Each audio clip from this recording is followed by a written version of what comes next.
ఒక భర్త భార్యకి ఎమోషనల్ సెక్యూరిటీ ఇవ్వాలండి. ఎందుకంటే ఉమెన్ అన్నదప్పుడు దే ఆర్ ఎమోషనల్ పీపుల్. వారికి ఎమోషనల్ సెక్యూరిటీ కావాలి. ఈరోజు ఎంతోమంది భర్తలు భార్యతో మాట్లాడరంట, వినడానికి ఇష్టం ఉండదంట. అబ్బా నీ నీ గోల నాకు చెప్పొద్దు, నీ బాధలు నాకు చెప్పొద్దు. ఎందుకంటే స్త్రీలను చూసినప్పుడు they are normally itself they are emotional, ప్రతిదానికి ఎమోషనల్. పురుషులు అనుకో ఇది నల్లగా ఉంది అని చెప్పేస్తాడు, వదిలేస్తాడు. స్త్రీ అనుకో అక్కడ ఒకటి చూసా, అది ఎంత బాగుందో, అది ఎట్లుందో, అది నల్లగా ఉంది. పురుషుడు నేర్చుకోవాలి.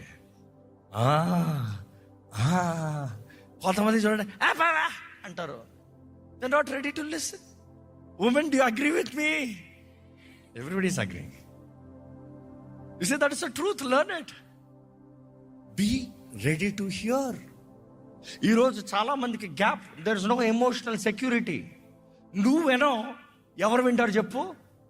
వాళ్ళ అక్క వింటది, వాళ్ళ అమ్మ వింటారు, వాళ్ళ best friend వింటది.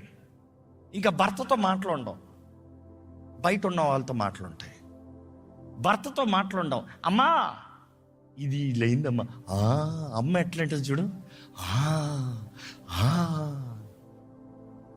You see, that is the problem.